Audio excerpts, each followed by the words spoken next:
Creativity is intelligence. With grace and skill, you have abundance.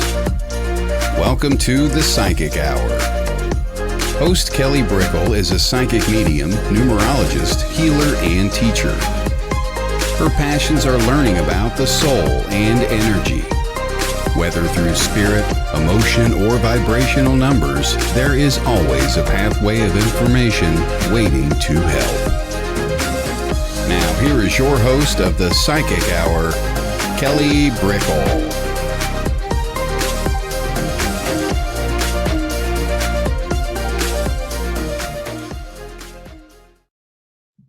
Hi, everybody. I'm Kelly Brickle, and this is the Psychic Hour, and we are doing the Psychic Hour interview series today. So welcome to everybody coming on in. Thank you for being here.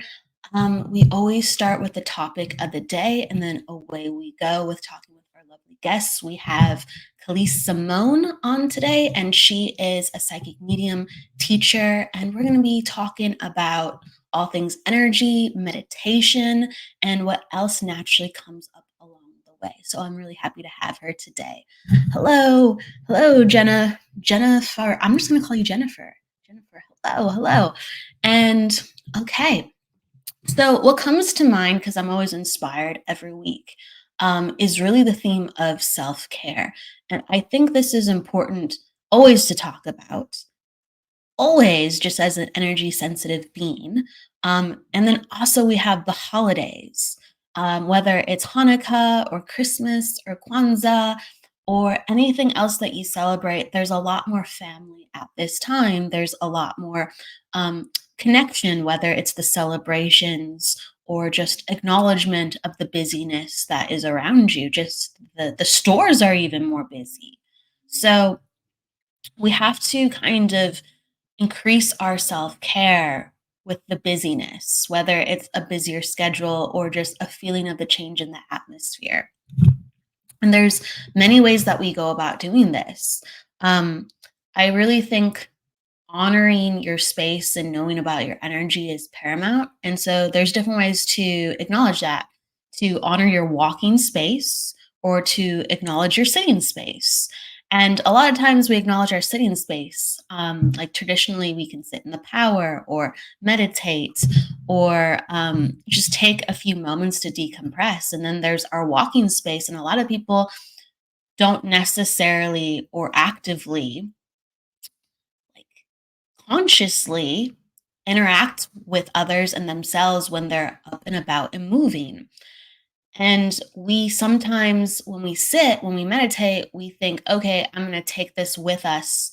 I'm going to take this with me when I go up and about, or I am in my walking space. Like I'm going to set my intention, and then I will be calm when I'm dealing with the hustle bustle, family, friends, work.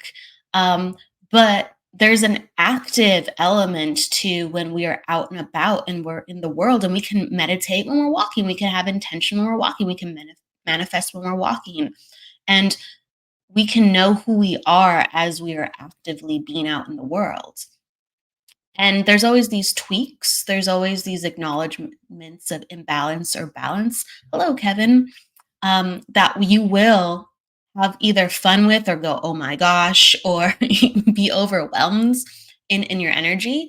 But that is being conscious as you go. Like whether you meet a new person or a familiar person that you've always known, you can go, wow, my energy is doing this right now when I'm interacting with them, or I'm feeling this in my stomach, or all of a sudden I get a twitch in my eye, or all of a sudden I feel the presence of spirit when I meet this person, or I'm more aware of the energies around me or around them. And there's the active, being in your space, or the active acknowledgement of if you are sharing space, and you can then choose through those interactions of, oh, I'm really curious, but I am sharing space right now. So this is an excess, load on me, or an excess use of my energy. Do I really want to do that? Am I already overwhelmed? Am I already stressed? Or am I really excited and I'm getting these information pieces, whether it's emotion, feeling, or thoughts when I'm in this environment around people? What do I want to do with that? Or do I really set the intention of, with my friends, family, and loved ones, or anyone else, do I kind of just want to be really grounded or have a simple day where I'm just appreciative and listening and interactive, but not on such a high level, not on such a level in a way where I am getting that additional load. And it's very important to talk about that because we do get loads of energy. We do get streams of energy sent our way when someone tells us a story, when someone wants to have girl talk or guy talk, right? Um, or just sharing things in general, sometimes not even saying anything at all. You're taking on additional energies, and you can program your energy, articulate your energy, lead your energy to go, yeah, that's really cool, but not today. I can do that like another time. Or I'm taking on a lot, so I'm just going to just appreciate and be present and let my spirit, let my higher self guide me to situations that are more comfortable and relaxed. Because I think we really can do that. We have this internal compass as well as we have this universal compass, and we can say to our higher self or something larger than us, hey, can you help me out today? I need to be functioning a little bit this way to find more about how I can be my best self. And we're always saying to, whether it's friends, family, and ourselves, it would be nice if I could have more of this. It would be nice if life could go a little bit like that. And we have to really set our space and have the self care in our walking worlds. Or when we come back home, when we have a moment to go, this is the life I want to create, or this is what's going to help me, or this helps me to feel like, I'm a little closer to having self mastery, because we can feel so topsy turvy. We can. So there has to be things in places, as well as acknowledgments. Sometimes we don't know what to do. We don't. So we just have to acknowledge little pieces at a time. Hello, Angela. Hello, Kimada. Hello, welcome. We just have to make these little acknowledgments. I see this. I feel this. I I hear this. I know this. And whether we're in disbelief, because we're always asking for signs. Is that right? Did is that really helpful, or is that really there? Like, write things down or have discussions about them with people that you trust, because you're putting it into reality of saying, there's something inside me that notices this. I don't know what to do with it, but I think it is helpful for my sense of self and my evolvement, because I keep thinking about it. I keep thinking about it in a way where it is a sign, and it makes me go, I don't know what to do with it, but it's going to unfurl and speak to me the more that I acknowledge it in some way, whether with myself or another person. So give yourself some space for your thoughts, your your out there thoughts, your out there emotions, your out there hunches, whether they are mental, emotional, or spiritual things, and really honor your space of, this was in my energy, and this is a part of me. This is an extension of who I am, and the consciousness that I walk the world in every day when people meet me. These are the things swirling inside of me, my mind, and they're real. So how would I like to do that? And I want to make things that are good for me and just are what naturally are me and authentically me more real. So let me acknowledge, let me have the self-care in that, and dive into more of what brings this forward and makes me feel like I'm connected to the truth of who I am, whether it's in the quiet of when I sit with myself, or in the walking world when things percolate and I go, oh, yes, and that. So with that said, oh, I love it. So Kamada, I love that you have a question. I would love to get Calise in on this. So we're going to go into some questions while we're talking, right? Whether it's this topic of the day that has stimulated you, which I love, or additional other topics that we are going to be just naturally bouncing around with and having so much fun with as we do talk and have the discussion and dialogue. Hello, Keith. So with that said, I will come right back to you, Kamada. Thank you so much. I want to make sure that I pull in Calise and give her a warm welcome. So let's bring her in right now. Calise. Hi, Hello. Kelly. Hi, everyone. Hey, hello, Hi. hello. Hi. I want to give you a warm introduction. Yes. So, yes. So for everybody who either knows Calise or is meeting her for the first time, Calise Simone is an Australian-born, US-based certified psychic medium and spiritual teacher. Calise comes from a lineage of mediums and intuitives dating back to many generations and is highly sought after for accurate readings by Hollywood celebrities, top CEOs, and distinguished individuals worldwide. Calise has been featured as a celebrity reader on the award-winning podcast Calling Out and has been a guest reader on Fuse TV, Radiance talk show, and on the Brooklyn Public Network in New York. Calise has also been featured in the Courier Mail, F Magazine, NY Post, New York Post, Pedestrian TV, and Yahoo News Australia. Thank you so much for being here, Calise. Thanks for having me. Absolutely. How are you doing today? I'm great. I'm excellent. Thank you. And you?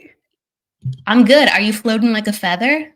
With that, yeah, I'd say so. Yeah. Every day. I love that. I love that picture behind you. I really you. do. I just had to acknowledge it for a second. I guess fresh off the gate, I'm going to ask you kind of what you've been up to, but fresh off the gate, we have a question. Got it.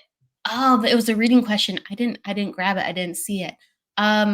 Kamada, we definitely are doing readings on future shows. We have a reading show, and then we have like an interview series where we ask about just life questions about how it pertains to psychic mediumship and just spiritual development. So no reading questions. So I didn't catch that. Forgive me, Calise.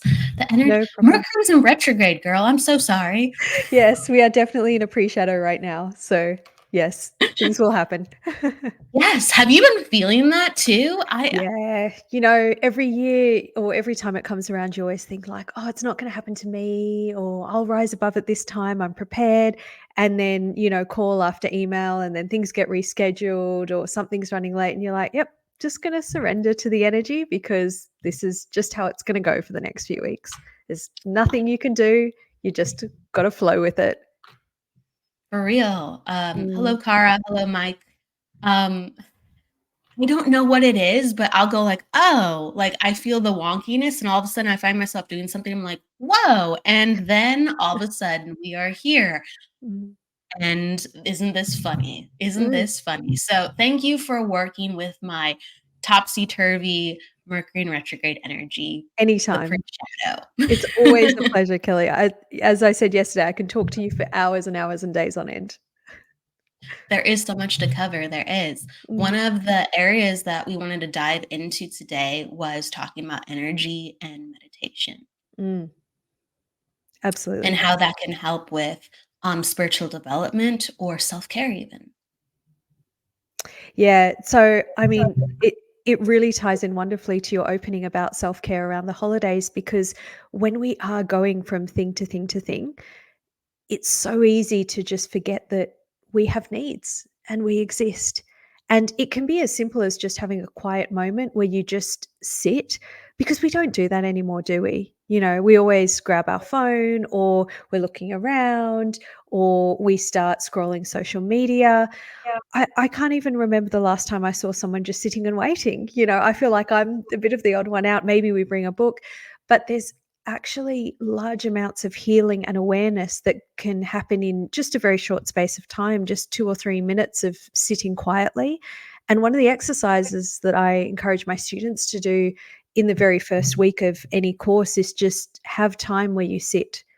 If you're about to rush out maybe to the supermarket, just sit for 2 minutes before you start the car or before you stand up and leave your apartment. Just give yourself pauses throughout the day so you can register your emotions, you can register the energy, and you can just bring yourself back to that base level of being present.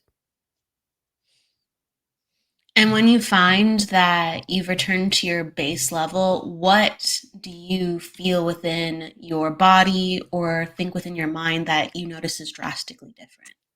For me, I always get so much clarity.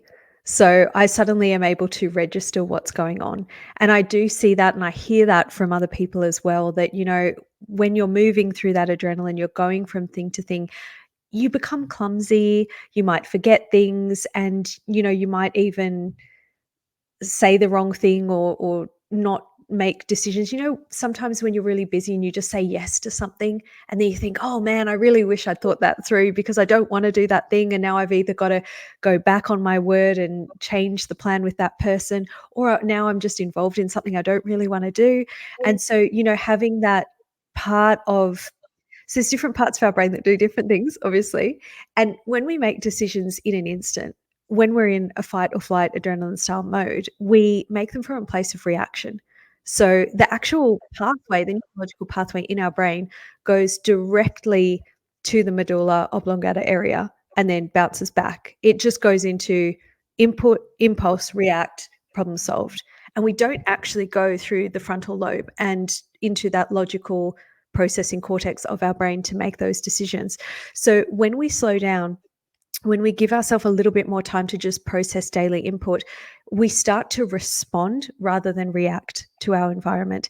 Now, that could mean that we are kinder to people because we think, hey, they just bumped into me on public transport, but they weren't actually angry at me. They were just busy or they didn't notice. Or even if they are angry, I'm not going to respond back because I don't need to, you know? Whereas if you're in adrenaline mode and someone bumps you, you're if you've got a lot of stress built up, you might go, "Hey, what you doing?" Something like that. Or you've seen people do it if that's not your style. You'll see people and they bump and they're like, "Hey, what," and then next thing you know, it's on the news, it's on social media, it's gone viral just because two people bumped into each other on a train. But if one of those people is mindful enough to just be present in the moment and think, "Oh, it was probably just a mistake," or "I'm not gonna get involved," and, it doesn't elicit that adrenaline response within you because your body's not in adrenaline mode. Your brain can process the input a little bit more securely. You can make you can make a decision based on, "Is it worth responding to? Should I just let it go? Yeah, I'll just let it go," and you can move on. Life becomes so much more peaceful, so much more. As it does become so much more peaceful as a psychic medium, when did you start to understand I really need to use these principles to deal with my, um, multi-day schedule of what I'm doing from one thing to the next, how I'm helping people, how I'm, self-regulating. When did things start really coming to a head for you personally within your work that this needs to be a part of my life? Whether Yeah. before, during? Yeah, exactly. That's so interesting. I actually stumbled upon this idea of thoughtless awareness being present in the moment before I started to employ my psychic mediumship abilities. So even though I had them and I've had these abilities since I was a child, I wasn't really using them the way I am today for quite a while. And for so many years, people were saying, like, "Oh, you should meditate, you'd really benefit from meditation. You should try this out."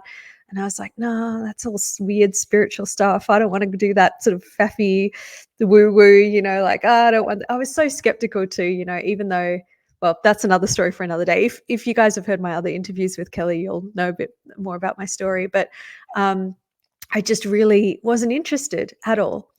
And then I started to get into a situation where I was in a really stressful routine. My career was very intense. I was doing a job that was very intense. I was working a lot of hours. And I knew that it was up to me to regulate my own mental health, I guess you could say. No one's going to come and rescue you. Mental health is on you. Same with physical health, but mental health particularly, like, you are responsible for your own happiness. And I thought, all right, I think I'm at the point where I really should go and do some meditation. And so I went and joined a group. And it must have been about 3 years before I started doing the psychic mediumship work, because throughout that time, I built up this routine of, hey, when I'm present, I'm not stressed out like everyone else is. And I remember being in the office one day, at my job, and there was a deadline where we had a client coming in and we needed to print some financial records for them to review.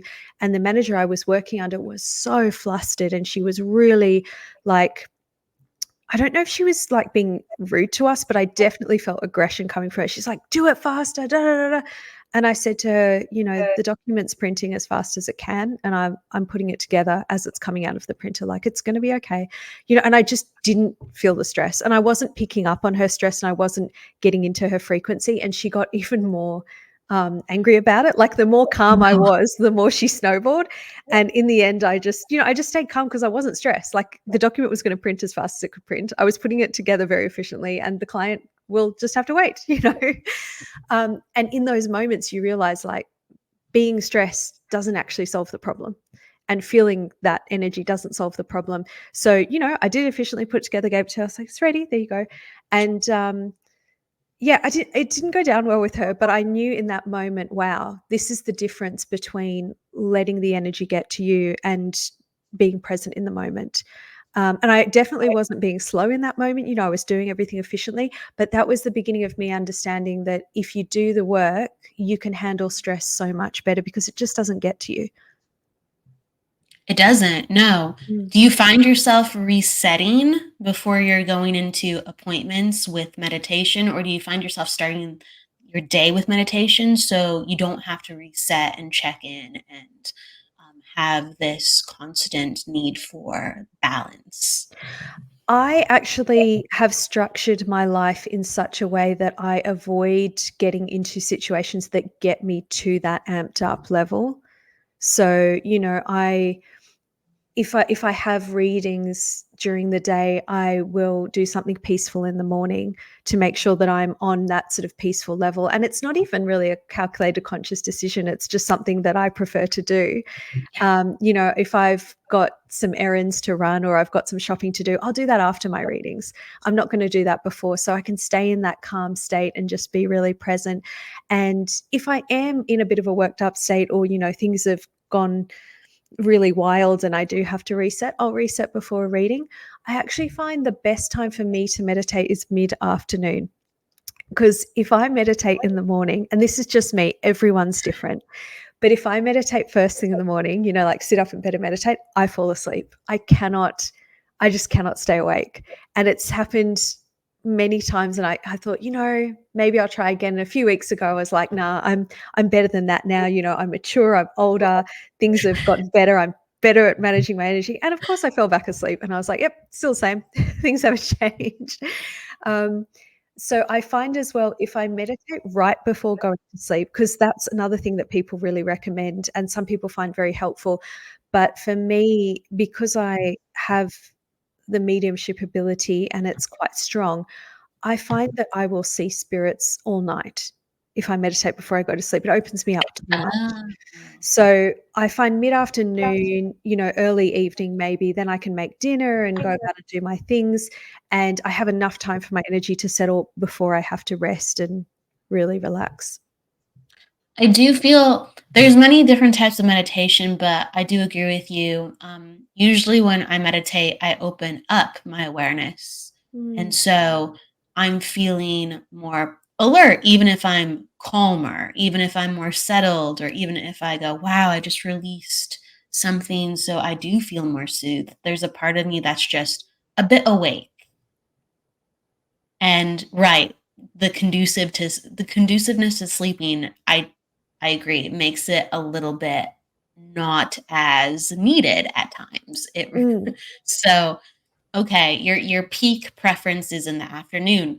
Yes. Have you found that throughout, whether let's say your day or the year, that there has been some like rules that you've actually broke with, oh no, this actually works in this situation at this time. For whatever reason, I needed this right now. Yeah, I mean, look, spiritual work is it's an art, right? It's an art rather than a science, in the sense that the energy is always changing. And I think if you have a lot of rigidity around spiritual work, it's not always I don't know. I personally find it's hard to keep rigidity with spiritual work because the energy is just the energy. There's going to be moments where you need to be really tuned in and moments where you need to just be really tuned out. Like you don't want to be in a crowd of 100,000 people and be really tuned in at that moment. So I try, like in terms of rules around meditation, I find it's really, really good to have a regular place and a regular time if you can keep it up. So to meditate in the same chair, in the same room, because you create a vortex of connection. So it creates like a sort of set energy that every time you sit in that chair, your body knows what to do, your spirit knows what to do, and you can go deeper a lot quicker.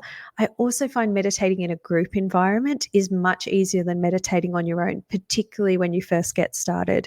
So I do encourage people, if they're curious about this work or if they're sort of they've tried it but they're not really sure, just go and join a group, because in a group setting you have that accountability. It forces you to show up, and the energy of the group will carry you like on a boat. When you sway or you lean, if there's 10 people leaning, it sways that much faster. So if you're in a group, the energy will go in much deeper and much quicker. You'll have that experience and you'll know what you're looking for when you go home and practice it yourself. That's a great analogy. Mm. The group synergy is very, very important when you are taking on a new skill or Mm. you're just wanting that consistency for yourself, that accountability with the group. But I love how, the group weight sways you. Absolutely, absolutely.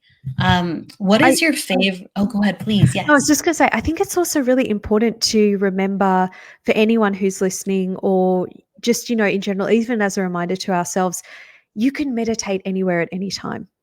It doesn't have to be on the top of a mountain. It doesn't have to be by a beautiful sunset in the ocean, like in all the social media posts that we are bombarded with. It doesn't have to be in a clean space. You could be in a messy room and because you're just too tired to clean up your room or whatever. If you find peace within yourself, your spirit will experience peace. You could be in the middle of Times Square in New York City. And if you are able to find that stillness and that inner peace, you can meditate right there, even with your eyes open.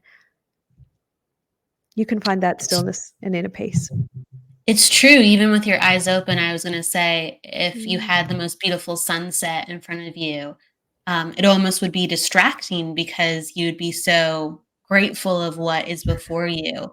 Yes. But you could get into that rhythm too, Mm. of the gratitude. So there's so many different things to do with getting your brain in a certain mode, or releasing whatever is burdening you. So, what are Mm. some of your favorite meditations in general, rather from the mental, emotional benefits, or just the practice of, I like this one? Yeah, absolutely. So some of my favorites include sitting quietly, and that might be a very bizarre answer in that it's just doing nothing, but just Yeah. sitting quietly and letting the energy be present. You could almost think of it like a challenge. And this first one is based in the idea of Buddhist meditation or East Asian meditation, which is this concept that if you are able to have gaps between your thoughts, you are achieving the state of thoughtless awareness and you are achieving a state of being present. So you're not going into the right channel of energy, you're not going into the left channel. So you're not thinking, you're not trying to be creative, you're not even opening up to spirit. You are just in the moment. You are thinking no thoughts. So the idea is that if you can get 1 second between your thoughts, try to make it 2 seconds, try to make it 3 seconds, 5 seconds. Eventually you'll get a whole minute, but it takes time. And if you can just sit with no thoughts, it doesn't sound like it's going to have a big difference, but it really, really, really does. And that was one of the first meditations I learned how to do, was to just sit and have gaps between your thoughts. And those were the ones where, you could do it once a week for maybe 20 minutes, 30 minutes, and you'd be set for the rest of the week. Like the power in those moments of just having gaps between your thoughts is amazing. Another one I really, really like to do is a foot soaking meditation. So you can get a bucket of warm water with some Epsom salts, soak your feet and just, do the meditation, whichever one you choose, do the thoughtless awareness meditation. That comes from Sahaja yogic meditation. There's, just anything really. Writing can be a meditation, singing, dancing, anything that puts you in a state of channel. Some people like to do rhythmic breathing meditations as well. Um, I have found those to make me dizzy, so I don't prefer them, but Oh, they yeah. work, and they're very effective too. There's just so many types that one can get into. I think it's really personal preference. Oh, yeah. The don't start there. Don't start with, like, the holotropic breath work or the kundalini Yeah. I breathing mean, as you're chanting. Yeah, the just don't no one make themselves dizzy, please. yeah, and to that point, there are some really deep, intense styles of meditation that you can do, and Kelly and I've discussed this as well privately. But there's different meditations like binaural beats and things that take you into a really deep state of trance really, really quickly. If you are a beginner or you haven't meditated beyond just a basic sort of level before, like maybe you go to a yoga class and you do a meditation, it feels really nice. Be very aware that there are some extremely deep levels of meditation that will take you to a deep level very quickly. And in the same way that you wouldn't go to the gym and start out by lifting 300 pounds, please ease yourself into different types of meditation. I If I have a student and I'm taking them through a meditation course, I take them baby steps at a time because your energy is real and it's subtle, and you don't want to give yourself a bit of a frazzle moment, and I've seen people, they've come to me and said, "Oh, my body was shaking, and what was?" And I said, "Well, what were you doing?" "Oh, I was listening to this thing on YouTube." And I'm like, "Oh, well, here we go." It's probably a bit much too soon. The energy can be really, really intense. It connects to our nervous system, it connects to our spiritual system, our meridians. And even though you can't see the energy, doesn't mean it's not doing a whole bunch of things while you're seemingly relaxing. Absolutely. I mean, it's self-healing work. And if Mm, you are moving and not falling asleep, because sometimes we move when we're drifting off. That's mm, another thing in itself. But if we find ourselves shaking and we're like, what's going on? What's going on? It's release work. And mm, it is good to have somebody facilitating or someone in your corner to help you understand, like, oh, this is technically normal, but now I understand what my body is doing at this time. So I can either relax with it or maybe try something that is not as stimulating for me with what I'm trying to accomplish. So exactly. it's pretty serious sometimes what comes out when we go within. And I think that's why we as beings sometimes um, we block out even wanting to do meditation in the first place, or we disassociate because there's so much built up for us to avoid that. Then when we start unlocking it, yeah, you can have some really interesting things come up, like repressed things that are repressed, Mhm. emotions, thoughts, memories, and yeah, a lot a Yeah, lot it does can come come up. out in physical manifestations too. You might get Yes. headaches, you might get fevers, and I just can't stress this enough. If you want to learn to meditate, work with a practitioner, take it baby steps at a time. You can read anything in a book, but, as Kelly was saying, having someone there to guide you through the process, at least in the beginning, is so important with spiritual work. This work is very real. It can heal you on a deep level. Even if you consider yourself someone that doesn't have a lot of trauma, when you're changing frequencies at a rapid rate, things will change, things will shift, and you will feel those effects. So take it easy, take it slow, and try to do it with a group Yeah. or with a I teacher. that's I do think when things start changing and people go, "I don't know," that's the sign where they do need additional help and resources. Because Mm, sometimes we just find ourselves in meditation, we're like, "Oh, well, this is good for me." Or maybe they're doing something that they were guided to do by a teacher or practitioner, but then they try a little something different and they don't know then what's happening next. And mm. whether it's the more mental aspect of a calm mind, an improved immune system, or the focus of past life regression, or Yeah, spirit work. Um, Different things do come up, and yeah, it's very, very important to not feel like you are alone because you could be having your kundalini activated, Yeah, that's a thing. That's a thing. right? It's really interesting, though, to your point that you just made there. Meditation can shift things from your immune system. It can shift things from your awareness. It can shift things from your spiritual aura. It can release things that you didn't even know were there to be released. And on a more practical level, it actually does calm and heal your parasympathetic nervous system.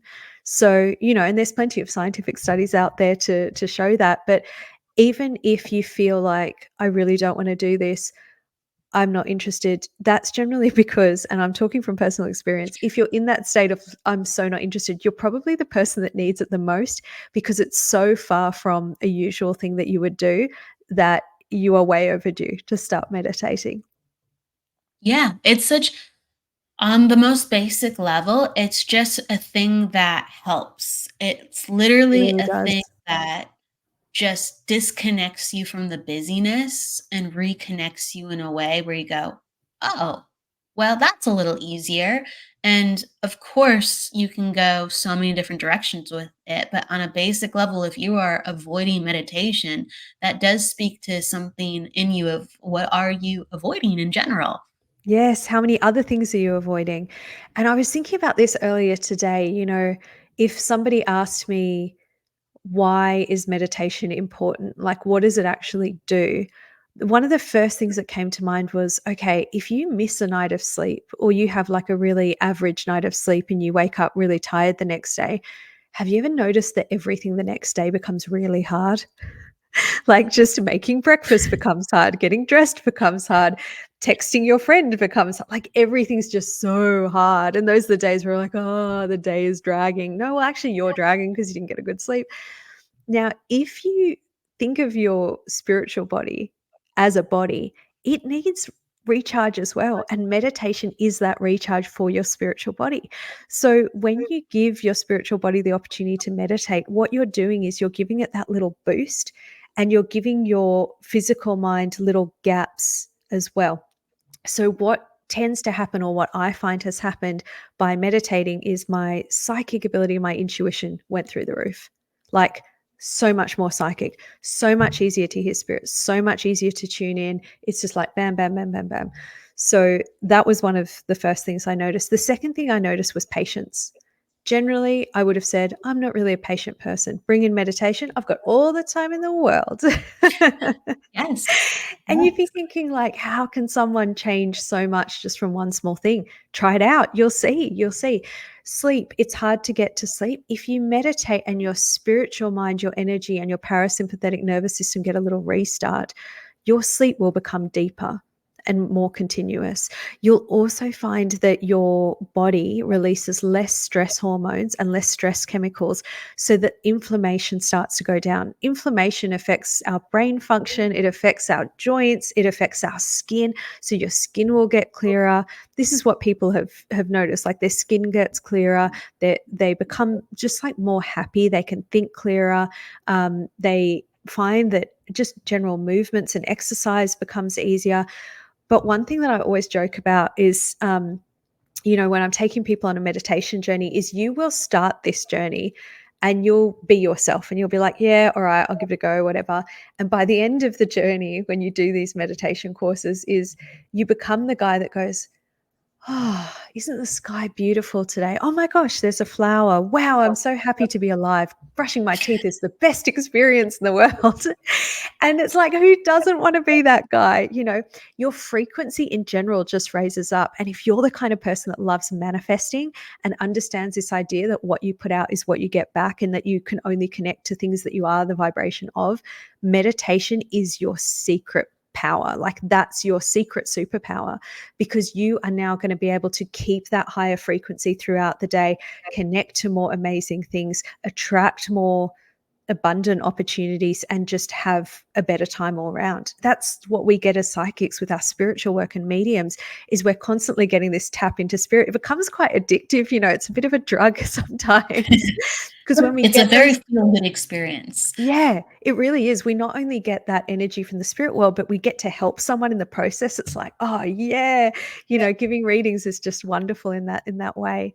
Um, So I do really think, if you're someone that's aware of that energy and interested in even improving that aspect of your life, consider implementing a consistent meditation routine or joining one of these groups, because you will start to find that it makes your manifestation that much easier, your spiritual work that much easier, and just in general, everything in life will get better.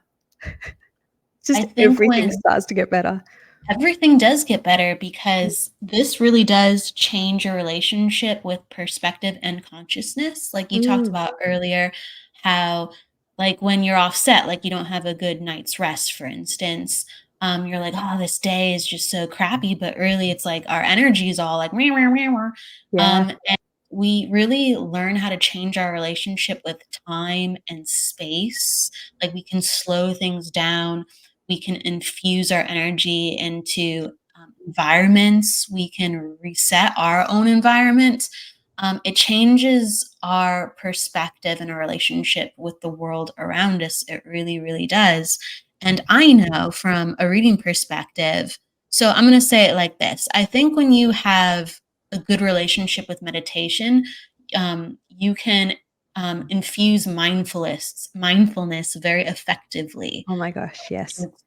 Yes, yes. So if you want to shift something, you already have the foundation to go, I know what it's going to take to shift. Mm, So sometimes you don't have to go very deep to employ something, because you've gone deep prior, and you know your energy. So I know the biggest thing that changed in my readings was that mindfulness shift when I told myself before a reading. So like 20 minutes before reading, I would just say, I know that this is going to go well. I know I'm going to help this person. I know that like spirit is going to give me everything that I need. And I know that I am going to be effective. Like I would just say things of positivity, and I would just leave it all to the knowing of, yes, this is going to happen. And I used to have such high anxiety when I didn't implement those things, but my brain went, mm, let's do that. Or, yeah. yes, let's enter the reality where these things happen and there's no contest. So the mindfulness shift really helped my readings Yes. tremendously. Because you shift frequencies, like you shift frequencies, and being aware, like the fact that you were even aware that you had anxiety in that moment or that you were stressed in that moment is only possible when we are present. Because there are so many times where people go about their day, they don't even realize what emotions they're experiencing. And that's actually the norm, is that people just, they feel these emotions and they move through them. And if someone had stopped and said, are you stressed right now? The person will probably say, oh, I don't know, I'm just doing my job. And it's like, actually, when you slow down and you become present, you realize that you have these emotions. The emotions are data. The data is telling us something about the inputs of the situation of our surroundings. And we can then choose to respond to them in whatever way makes sense to us. We can go along with that anxiety, or we can sort of resist it and, change it and say, oh, I'm just going to reset, and I'm going to now act a lot calmer, and everything around me suddenly becomes calmer. This is also so interesting when it comes to interacting with people. So, when we are more centered and more present, we not only treat people better, but we have more patience for whatever's going on with them, because we see the underlying energy of how they got to where they are. But when we are in a better state, it changes the way people treat us. And there have been scientific studies that even just talk about how if you've had 7.5 hours sleep versus 8.5 hours sleep, that not only does your personal space increase and you physically don't want to be near people, but people's personal space increases. So if you have underslept for just one night, people will energetically, just intuitively know that they don't want to be around you, and they keep a bigger personal distance from you. It's in your energy field. Maybe it's the pheromones, maybe it's just the way you look, but there's something in the energy that shifts, that when you become more recharged, people want to be around you. They want to be near you, and they want to enjoy your frequency. And when you're unwell or just tired, people gravitate away from you. So it's really That's interesting, those hidden forces. That's really intelligently put, because yes, like when we're stressed out, like let's say, we're physically healthy to a certain degree, right? Mm. When we're stressed out, we're pumping out stress hormones, Yes. and those things can be smelled, and some people can interact with them more on different levels than others. But subconsciously, we are getting cues about that person and how safe they are, or what kind of energy we want to share. And Yeah. we do talk about physical health a lot. Like, if you're sick, don't be around that person. They might be contagious. Well, what about their energy? They're Mm. going to be contagiously, and we're going to be sharing, and it's happening regardless of, if we can categorize you being black and white, sick, not sick. Exactly. And, that's an evolutionary adaptation as well, because if someone is looking unwell, or as you said, they're looking a bit unsafe, something's not right about them, we naturally want to keep a distance from them, because we don't want to risk infection. We don't want to risk having something go wrong. We don't want to risk maybe something that we don't have time to respond to. So we keep a greater distance. If you're doing anything in a career where you're interacting with people, physically, or even just over Zoom or whatever it is, they will be picking up on that energy. So you might even find, the listener might even find that if you're in a sales sort of job and you start meditating, that all of a sudden it gets easier to make sales. All of a sudden people are friendlier to you. They return your calls. They get excited when they meet you, things of that nature. It resonates out in all aspects of your life. I agree with that. I agree with that. I also want to cover, I know we talked a little earlier about morning versus nighttime meditation and preferences, Mm, but there is a question, and I think it'd be lovely to just go in a little bit deeper with it. absolutely. So, Keith does a lot of meditation at night. Is that a good thing? Or is morning better? Keith, it's completely up to you. It's completely up to you. I personally don't have a hard and fast rule. What I would do is I would try both. For a week, I would do morning meditation. And then for the following week, I would do nighttime meditation and see which one has a better effect on your energy. And also consider, are you sleeping well or are you not sleeping well? If you're not sleeping well, try nighttime. Or if you are sleeping really well already and your days are getting a bit hectic, maybe try morning and just see how that changes your day. I do think it is a preference thing. You have to play around with it, Mhm. and to see the benefits. And this is kind of funny. Keith actually popped this down as I was popping this up, so he didn't know that we were about to take this, but this is a Oh, great that's one as really well.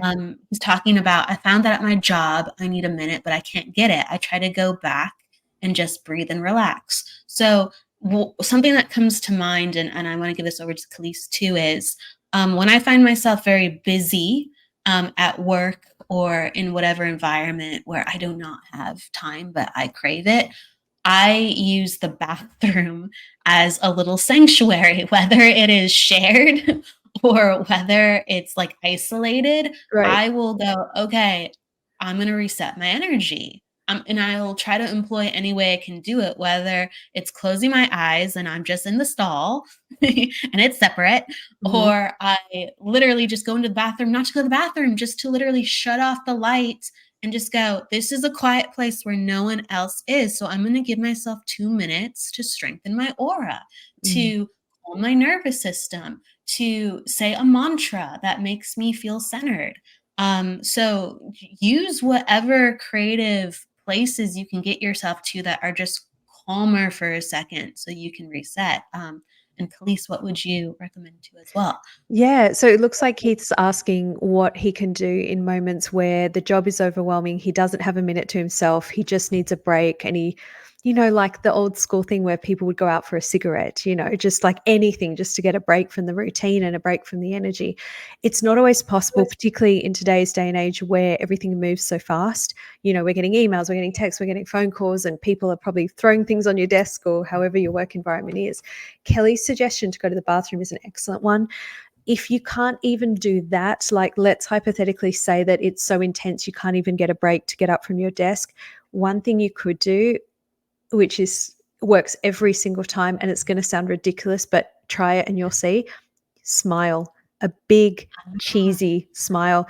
When you contract the muscles around the edges of your eyes, these muscles here, where you go, it actually releases happy hormones into your body and into your nervous system, into your brain. So not only are you getting a physical chemical release, but your environment will start to reflect the energy of happiness because you have put out a big beam of happiness with your smile. So if things are just getting a little overwhelming, and you don't have to think logically like, oh, how am I going to fix this? Because there's no, as Einstein said, a problem cannot be solved at the level at which it was created. So put on a big smile and then just take a breath, keep going, and watch everything transform around you. It works every time. I like that. You leave yourself a little bit better than when you started. Yeah. You just go, it's going to get a little better. I just enacted something. Yeah. And it will. It really, really will. I hear that a lot from people that, they're just like, I get so overwhelmed and I don't have a moment. I don't have a moment. And I think that's a common theme. And I think we all need to realize the kind of severity of it, Yeah. like within society, that we do not have. It sounds kind of funny to think we don't even have, like, let's say, a really small room where people can go to and just like sometimes take a moment, or we don't have built in with every job where you can go outside for a 5-minute break or even a 2-minute break and just get fresh air of like just what is normal for someone to have health, just fresh air and sunlight. Someone is in a cubicle all day with, just fluorescent lighting. Somebody is in a dark room. Like we don't know the specifics for people, but ultimately I know the number one thing, if people can do it, that I recommend as well as is, the problem when you show up to work. So start to wear your, I don't want to say armor before you show up, but start to prepare before you go into the situation where those are the obstacles or those are the constraints. So you open up your energy prior to go, I'm going to get more constricted than normal. So I'm going to open myself up in a way that makes me feel good and safe and strong. And I'm going to weather the storm easier because of it. And this is so important. So when we go through a difficult time, we go back to our base reset level, okay? And that's, let's call it like our survival level. So if you've had a really tough life and you've not got any sort of forms of faith or whatever, and you're just really kind of grinding it through, your base tough level is survival level is probably going to be, let's say, a 2 out of 10. You do a bit of meditation, you do a bit of shadow work, you do a bit of trauma work, and all of a sudden your base goes up to about a 6. What that means is on a good day, you can be a 10 out of 10, you can be an 8 out of 10, but on a bad day, you're only going to go back to a 6. And when you're a 6, you're still functional. You can still sort of, smile when someone's rude to you or whatever. But if you go back down to a 2, you're going to be throwing a tantrum and walking out on the job and maybe punching your manager on the way out. So when you do this spiritual work and when you build up your frequency, it's not only so that you can just manifest great things, it's so that you can get that base level up to a point where you're feeling pretty good all the time. And when you do that, not only are you prepared to deal with situations that are a little subpar, but you'll probably also start attracting conditions that are better than what you're already doing. So you might even attract a new job, you might attract a promotion at work, you might attract better working conditions, but you will experience what you are the frequency and vibration of. So if you can raise your frequency, you can raise your vibration, your life will improve and your conditions will improve. That is real. Like, on one hand, we have to take the responsibility for, and I say this in a general sense, so bear with me, everyone, if you're recalling some very, I guess, unfair situations that have found you. But we attract the energy that we need to learn about. When it is time for us to go, I can't do this anymore, your energy got to that point for a reason, because you might have been experiencing that for 5 years and it was just like, well, that's just another day at work, and you didn't actually have the same level or even nearly a problem with it. But then one day it's just, I can't do this anymore. And if since I've been learning about this, I've been learning about myself, this is horrible. Like I need something different. So we really attract Absolutely. those. Yes. Yeah, like I couldn't agree with you more. And I think it is important to also mention that we can outgrow situations that initially were great for us. Sometimes we just get to the point where we've learned what we need to learn and then we move on. Sometimes the situation kind of snowballs so that we do move on because we wouldn't have taken that leap of faith unless we were pushed. And those are always the most exciting ones. But those can both lead to situations where, as you said, you're in this cubicle for 10 plus hours a day, you've got the fluorescent lighting, you can't catch a break, everything's just getting overwhelming. And, then you have to sit and ask yourself, okay, is this sustainable? Is this what I want? Because you are what keeps you going. Without you, there is no life, there is no experience. So we get so lost. This is going to get a bit esoteric, but we get so lost in the vibes sometimes that we forget that we are the most important thing in our life. Even if you're married, even if you have kids, even if you have whatever you have, if you're not okay, nothing else can be okay. So taking care of yourself, that self-care we were talking about at the beginning of the show, making sure that you're in a good place energetically, physically, emotionally, to the best of your ability, really should be everyone's number one priority.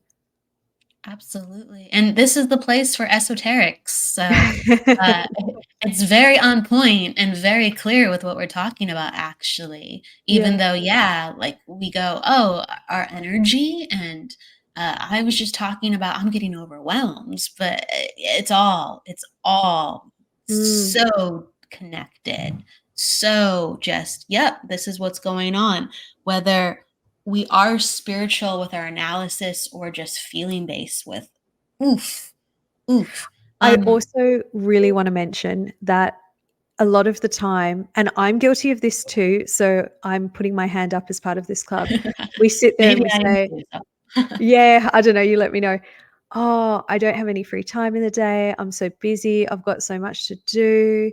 I'm never going to catch up, or, whatever the things are we tell ourselves. And it's like, yeah, but you had an extra 30 minutes to watch another episode on Netflix. You had 25 minutes to scroll social media. You had, 5 minutes to sit there and listen to some silly thing on YouTube that you were listening to. And it's like, maybe if you just got a little bit more balanced and understood what was going on here. Oh, okay, you're a bit burnt out. So your body is constantly trying to find, or your spirit's trying to find things for you to procrastinate on because your mind is just burnt out. So if you took a break and you reset yourself and recharge your energy, you'd come back 10 times stronger. So sometimes we just need that little bit of awareness to say, oh, I actually need a vacation. That's why I'm not getting things done, as opposed to I have too many things to do. I can't keep up. Yes, and if you find that you've released things within like if you found that you've returned to simplicity and those warning bells are still there, find help. Find Yeah. because something is not regulated. Something is just still looking to integrate.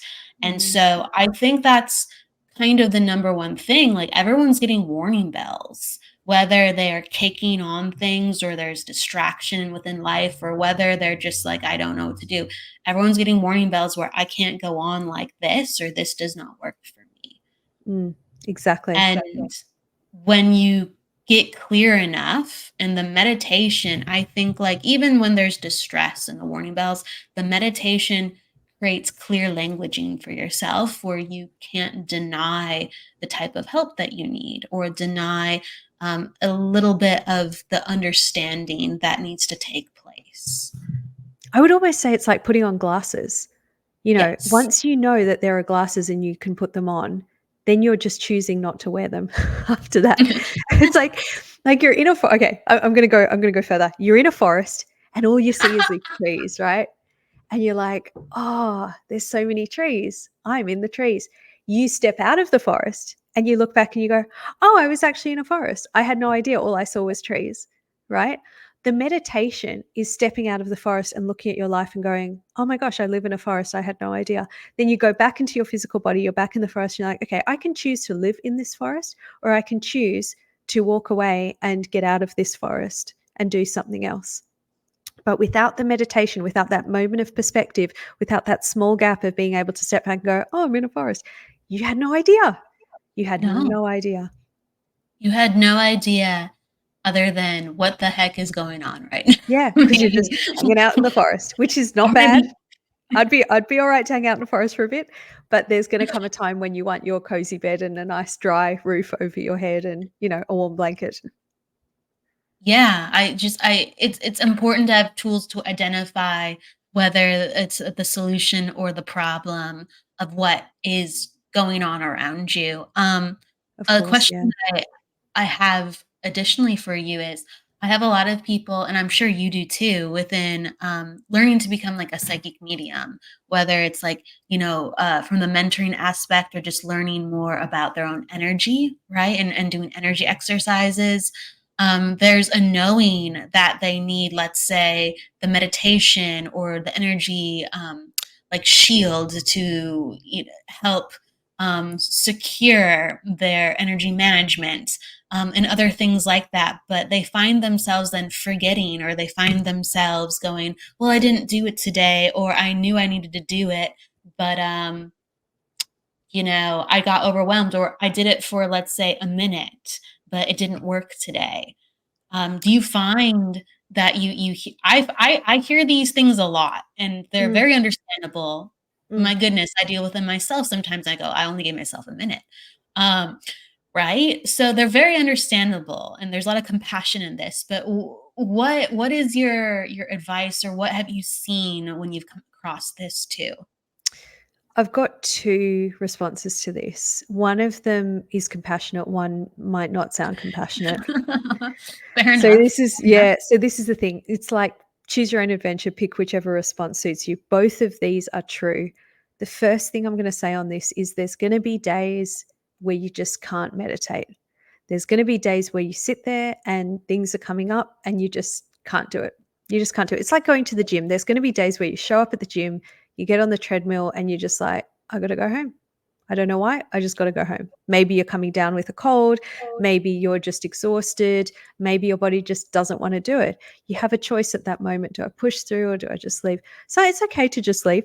But if you're finding on a regular basis, maybe you're trying to meditate every day of the week, you've only made it 1 day or 2 days and you're like, "I really don't wanna do it," then I suggest sitting there and thinking, "All right, how can I make this more doable?" That's when you got to pull out that little Angela Duckworth grit book that she's written and just go, all right, how do I just get through this? Now, it might mean that you sit there for 10 minutes and you set a timer on your phone and you let your mind run wild and you say, all right, I'm not going to meditate, but I'm just going to sit for 10 minutes and I'm just going to get through this 10 minutes. And if I get 5 seconds of meditation in this 10 minutes, then I've done 5 more seconds that I wouldn't have done if I hadn't have sat there. So you force yourself to just kind of show up. Now, the thing is with spiritual work, if you really want to develop your abilities and you really, really want to see the change in your intuition and in your psychic work, you do need to meditate. That's the only way your abilities are going to grow, or at least that's what I've seen. You can go to all the ceremonies in the world, you can do all the crazy things in the world, but if you don't make the time to just sit and be present, your channels, your energy will not grow. There's no shortcuts in this work. I do think, excuse me, I do think that, right, you can have the most talented person, or the person who is, excuse me, so dedicated to classes and development, but if they're Mm. not spending time with themselves and looking at themselves, their energy is just going to be mixed up, or it just can't get past a certain point And at a certain everyone time. Yeah, exactly. Do people know what it's like to sit with a reader and the reader starts telling you stuff that's, like, just strange and just doesn't seem relevant? And those might be readers that are going through something or their own life is interweaving with the messages of the reading, and, it just doesn't allow you to be the clear channel that you need to be when you read for someone. Absolutely. So there's the tough love part of it, where you have to do the work. Sorry, everybody. You Yeah, have you to do have the to do work. the work, yeah, and, my students know that I'm tough on them for that reason, but they become brilliant, and so, yeah, I'm I'm just gonna stay tough on them within reason. You have to do the work, and sometimes it's like I'm sure you've seen, like, the memes online Mm, where, like, "I brushed my teeth today," I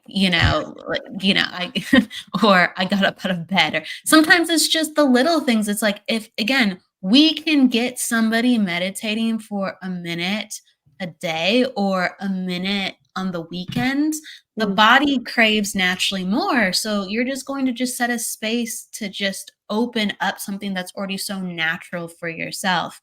And it's just like whatever we can do, it's like, can we do a little bit of this? Can mm. we do one step further? Can we do one step further? And that's like when we're being gentle. And sometimes we have to go like, we got to do this. Like Yeah, go and sit for 15 minutes. We're going to do it right now. yeah, Sometimes, yeah, it's like you're going to do this right now. But yeah, it's find a way to can you reframe just it, do one find a way more to thing? make it work, but there will be days where it's okay to be gentle, but if you find that it's stopping you from achieving anything, then it's time to man up and just find a way. Because it Yeah. will snowball. It will. That 5 seconds will become 10 seconds, and then the next day when you're, even more focused, it'll become 10 minutes, and you'll be like, "Wow, where did that 10 minutes come from? I just did it out of nowhere." Do you find I've come across this from time to time. I have to be really stressed out if this happens, Yeah. but there's times where I've meditated for, let's say, 30 minutes or an hour, and I was just like, "Wow, I got a lot done, but I don't feel clear. I just had that much stuff I had to process. Oh my god." Yeah, And sometimes then I'll I get e yeah. yeah, go ahead.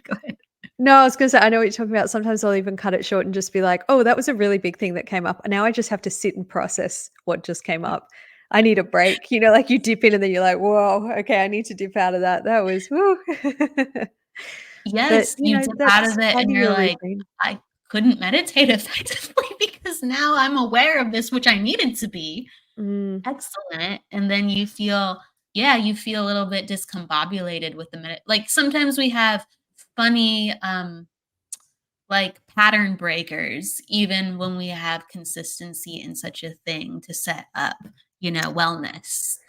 Well, the on that topic, the conscious mind and the subconscious mind. The mind in general is like an iceberg, right? And if you think about the Titanic, we all know that the tip of the iceberg is very small. The rest of the iceberg can be very large. So it is said that the subconscious mind is like the submerged part of the iceberg, the part that's under the water, the big part. And the conscious mind is the tip of the iceberg, the part that sticks out, that little piece on top that we get to see. When you meditate, things in your subconscious can come up, and they come up to be released and to be processed and to clear out. If you give yourself that opportunity to let them clear out, wow, you'll notice the difference. You'll really notice the difference. If we don't give them that set time to clear out in our meditations, they can come up at some pretty wild times. They might come up during an argument with a friend. They might come up while we're driving, or maybe we see something on TV and just burst into tears and we go, "Oh, that reminds me of the dog I had when I was 4 years old, bless." And it is something that will continue to happen, but having that meditation outlet really does allow you to just clear out, almost like vacuum your aura on a regular basis. Yeah. And as you're talking, I'm getting like this visual of a house, like representative of our energy, our body. It's like, don't just clear out the attic. If you want Yes. guests over, you got to clear out the kitchen, got to clear Mm. out the front yard, the porch area if you got one. Um, tidy it up, tidy it up. Exactly, exactly. It will make a difference, and if you already feel great now, imagine how great you'll feel if we turned up the volume, you felt even better. Like, that's the other thing. That's the other thing. My only wish that I could have, if there's a regret, is that I meditated younger. I started sooner. I didn't wait until I really needed it, because by the time you really need something, you really need it. So if you start Yes. before you need it in your life, man, I don't know. I don't know where I'd be today if I meditated years before I started, if I'm already We, talking to the dead people and doing the readings, and we I'd probably be will. in another universe. We travel to others. We do little things though, like I know we've talked about it on prior podcasts Mm, episodes.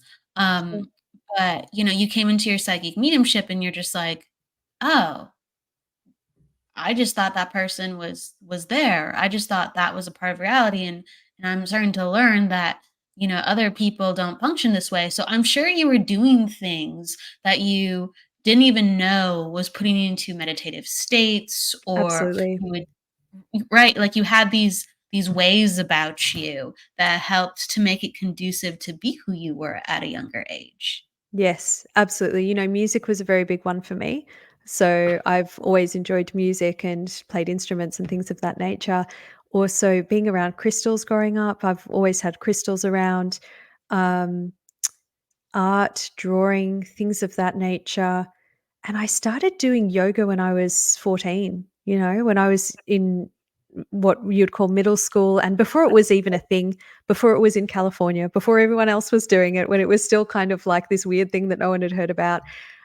It was just an extracurricular that they offered at school, and a bunch of my friends and I were like, "Yeah, let's do that." And I think even just having those practices in my life, I'm sitting there and I'm like seeing dead people and receiving premonitions, and I'm like, none of it's real. And but I'm doing yoga, and I'm doing music and being in a state of channel. But it's just so funny on when the penny drops, and then I went, oh, I guess I'm a psychic. Yeah, and those activities opened up your energy, and yoga is moving meditation. So you say, "I wish I had some of these." I think you did. Yes, You that's true. I did. actually probably did. You're just like, Which "I is want a higher octave," and like yeah. I'm aware of I could have really pushed the envelope at 14 if I only knew these things. If I only knew what I knew now. I think that's what everyone says as they get older. If only I knew this when I was 21, if only I knew this when I was 14.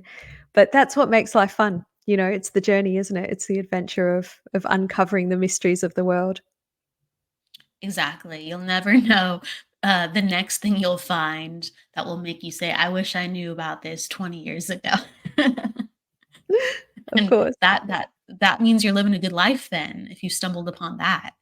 I feel like I have. I feel like, there's some things that I've been through that I wouldn't want to go through again, but I'm really happy with the life that I've had so far.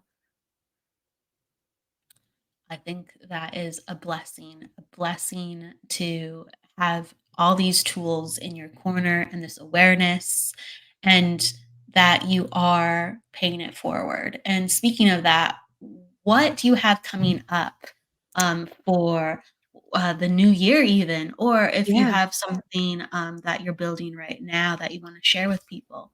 Absolutely. So in the new year, I am offering a class and it's open for registration right now. It's called the Spiritual Immersion Experience, and it's an 8-week course where each week we have a spiritual discussion and a guided meditation by myself. So you can just show up, you can just treat it like a spa day once a week for 8 weeks. And I decided to do this because I am also a manifestation teacher as well. And I found that if my students were able to consistently tap into higher frequency experiences, their stories of manifestation just became more and more amazing. So I thought, what if we put out the opportunity to meditate for 8 weeks, guided meditations designed to keep your frequency up, connect to the spirit world, and just see where it takes us? Almost like a fun experiment. And if you sign up for that by December 16, you can use the promo code HOLIDAYS with an S and get a big discount on your enrollment. And that'll be open until it's sold out. Wow, That lovely. starts the middle of January and it's until the middle of March. So yeah, it's a transformative experience. So, oh man, I want to hear like the stories of transformation afterwards, and like I the know. manifestation and the Yeah. alchemy, that you experienced. I'm excited. I usually see things along the lines of students coming to terms with their jobs, their careers, their life paths, their relationships. It always, after 8 weeks of spiritual journeying, it will definitely change your life, and always for the better. it's going to be different for everyone, because what happens is you step out of the forest, you see you're in a forest, and then you decide what to do with it. So it might be like, oh my gosh, they tripled their income by the end of it, or, you know, they ended up changing their relationship, or they ended up starting a relationship and falling in love after not being with anyone for a really long period of time. They finally shifted whatever they were holding. Maybe they moved cities, maybe they change jobs, they get some massive promotion, they discover their spiritual abilities. It's always some kind of wild breakthrough that's been simmering in the background that is finally brought into the foreground.